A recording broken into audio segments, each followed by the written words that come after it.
Hey guys, so I'm here to make the first part of my guide on Scout. Just figured I'd make some video examples so you could easily see what I was talking about. So without further ado, why don't we move on to the Swift Scout's guide.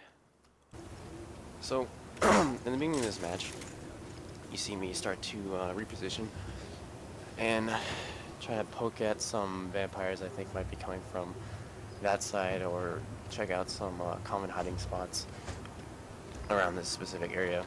And the Nas cam was kind of derpy to work with, but I'm actually taking some pot shots at a Tyrant and a Sentinel up on the roof there. That one actually comes down around me and engages, and I camouflage right away because I know he's going after me. And what's important is to remember when to camouflage. You don't want to blow an early camouflage just because you think someone might be going after you. You want to wait till you know that they're going after you. That way they lose their target and you don't blow your camouflage for a bad situation. Here you see me positioned on top of the that little roof there, and I actually get 2 kills and assistant 1 here. Throwing my charged shots when I'm at medium range, and once I get into short range, I want to use those smaller shots just because technically they have more DPS, but with the Swift Bow, you, at short range they have more DPS, but at medium range with the Swift Bow, you have the luxury of charging up your shots because you won't lose that much, or you won't, you don't have that much charge time, and the non-charged shots have, tend to lose their accuracy at medium range. That's an example of what not to do when Tyrant charges. As you can see, you want to charge up your shots whenever you can. If you're going in that short range, when you really need to get that high DPS out, you really just want to rely on your non-charged shots. So one of the things I really don't like about Noscam is that it really doesn't give you much information about what's going on. I mean, you can see what's happening, but you can't see if you get a hit, if it damages someone. You see me dodge away from that Sentinel grab. It was actually a really bad engage by him since he missed his grab and then continued to down himself, which is just basically a death. And I camouflage there because I see him pound right behind me, even though he probably would have. And after I decloaked, I finished him off there. After he ran away, I finished him off. I cloaked because I thought he would have went on me, but with my team there, he probably was just gonna ignore pain like he did.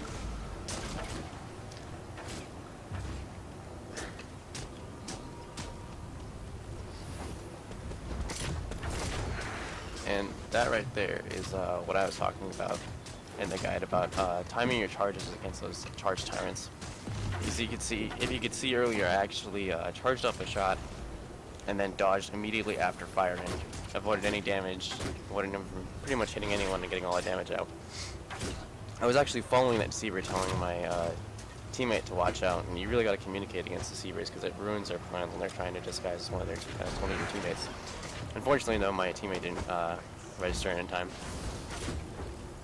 They'll see me firing a charge shot at another dodge there. A charge shot at that Sentinel over there. You never want to let a Sentinel get away with grabbing your teammate. That was just a bad move by that Reaver. You never want to let a Sentinel get away with grabbing your teammate. And I picked him off there, if you didn't notice that. Because that's just, you know, free poke. And a lot of times, if your team focus fires them, you can essentially just kill them whenever they pick them off. So Sentinels are currently not the strongest pick because they lack an escape other than just flying. And against Scouts, that's a really, really poor way to get away from them. As you can see, we've already gotten a lot of shots on this guy. Another dodge there. You always want to wait until that last split second before he hits you. It can be tricky to get down at first because you'll be starting the frames of your dodge and they'll still hit you. So it's just a matter of practice.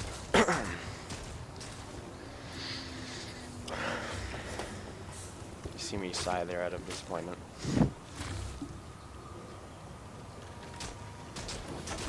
And immediately once I spawn, I start taking some more pot shots at vampires I see in the distance. What's nice about the Swift Bow is it doesn't punish missed shots that much because of that 1.3 second charge time. You see me follow that Sentinel. Just a guide to anyone who plays Sentinel, you don't want to engage with a dive bomb. It's really, really awful idea. You're not a Tyrant. That also was a really bad move by that Reaver. He should have finished that pounce instead of just trying to charge me with melee attacks. Right now you see me looking for people to possibly poke at. I'm always looking for that Sentinel because he's easy hits. And then when you take him out, it's 3v4. Again, you see him pull off one of my teammates, and I'm able to finish him off with a charge shot after my team focus fires him. Now that when that Sentinel went on me, I camouflaged right away, or not the Sentinel, that Deceiver went on me, camouflaged right away, because that's probably one of your most dangerous targets. They're really difficult to deal with, mostly because unless you see them first, they've got the upper hand on you the majority of the time. If you're in position higher up, I was actually communicating to my team that was a Deceiver, and they fired on him before he was even able to get into our group. You see me pouring some charge shots into the fight that's going on. We're winning it. And that Tyrant comes at me, and I actually make a mistake here of jumping off and then immediately going back up, even though I didn't see him come back down, and now I'm stuck in a 1v1 with him unless I jump down and take a lot of fall damage.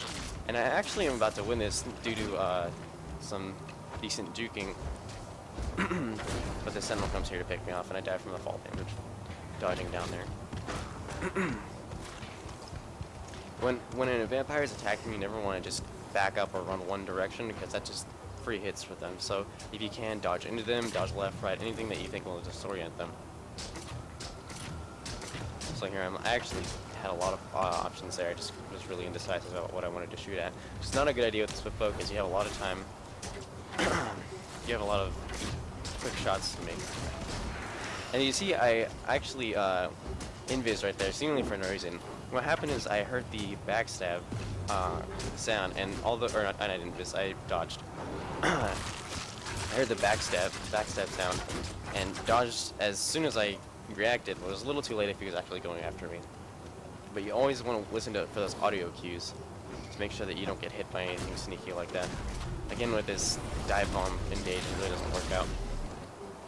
I camouflaged there because I was pretty sure he was going after me. Might have not been necessary, but it definitely made him lose his target, so it was an immediate death for him, and he wouldn't have killed me.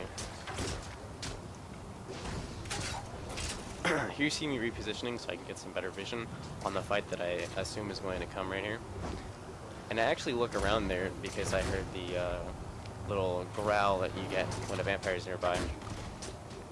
And this is the end of the match, if I'm correct.